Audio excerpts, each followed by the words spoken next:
Let's dork out on some insurance. I'm Mike Vereecke with Customers First Insurance Group, aka the Insurance Dork. Today I want to talk about something that sounds boring, but honestly, it's one of the smartest coverages a person can have. Personal umbrella insurance. And even though it is a much bigger conversation than just about auto insurance, I want to talk about why Michigan's new PIP laws have made these policies so much more important. Most people think about insurance one policy at a time. They think, I have auto insurance. I have home insurance. Maybe they think, I have coverage on my boat or my ATV. And they assume that means they're all good. But the issue is not whether you have a policy. The real issue is whether your liability limits are high enough if something really bad happens. Because if you or one of your family members cause serious injuries in a car accident, or someone gets badly hurt on your property, or maybe there's a large personal liability claim against you, the claim does not stop just because your policy limits stop. And that's where umbrella insurance comes in. Now let's bring Michigan into it. Back on May 30th, 2019, Governor Gretchen Whitmer signed Michigan's no-fault reform bill. For policies issued or renewed after July 1st, 2020, drivers gain new PIP choices. Instead of everyone being forced to unlimited PIP medical, people could choose options. Unlimited, 500,000, 250,000, and in certain cases, 50,000, or even opt out altogether if they qualified. That definitely gave people more flexibility. And in some cases, it gave them lower premiums too. But here's the trade-off. When everybody had unlimited PIP, there was a huge amount of medical coverage built into the system. Now, if someone chooses a lower PIP option, that money can run out a lot faster in a severe accident. And when money runs out, people look for other places to recover damages. And that's where the umbrella comes in. This is where a lot of people get tripped up. They hear Michigan is a no-fault state, and they think that means they cannot be sued. That is just not true. No fault affects how certain benefits are paid, especially medical and wage loss type benefits under the system. But it does not mean liability disappears. Serious injury lawsuits still happen. And if you need proof, just check out the billboards along the highways. People can still come after the at-fault party.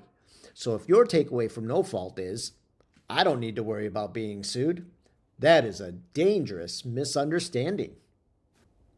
Now here's the part I really want to emphasize. This is not just about car accidents.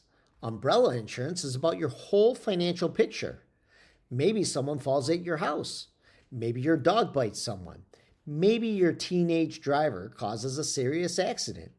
Maybe someone hurts themselves on your boat, side by side, or other recreational vehicle. These policies will respond first, but if the claim goes past that limit, that is when the umbrella coverage can step in. So the better question is not, do I need more auto coverage? The better question is, if I got hit with a big liability claim tomorrow, how exposed am I personally? If your insurance limits are not high enough, then you are no longer just talking about policy limits. You're talking about your savings, your assets, your future earnings, the life you've built. That's why I tell people umbrella insurance is not exciting, but it is powerful. It is there for low frequency, high severity situations, the kind of claim you never hope happens. But if it does, you are really glad the coverage is there. Most umbrella policies start at $1 million of extra liability protection. So let's say your auto policy has limits of $250,000 per person and $500,000 per accident. A $1 million umbrella generally sits over the top of that and gives you another layer of protection once the underlying policy limit is exhausted. Of course, it's subject to the terms of the policy, and that's why umbrella insurance can be such a strong value. You're getting a very large amount of liability protection for a very low cost compared to many other coverages. There is no perfect number for everybody. But as a starting point, I usually think of umbrella coverage as something that should reflect what you are trying to protect. How much do you have in assets? What is your income? What is your future earning potential? Do you have teen drivers? Do you own a home? Do you have higher risk exposures like a pool, a dog, a boat, or recreational vehicles? For some people, 1 million may be enough, but for others, it may be 2 million or even more. It all depends on you and your particular situation and your risk adversity. So here's the big takeaway. Michigan's PIP reform gave drivers more choice, but it also made liability planning more important. And umbrella insurance is not just an auto discussion. It is a personal financial protection discussion. If you've built a life worth protecting, umbrella coverage is one of those things that deserves more attention than it usually gets. Thanks for watching Insurance Dork, where we make sense of insurance without putting you to sleep.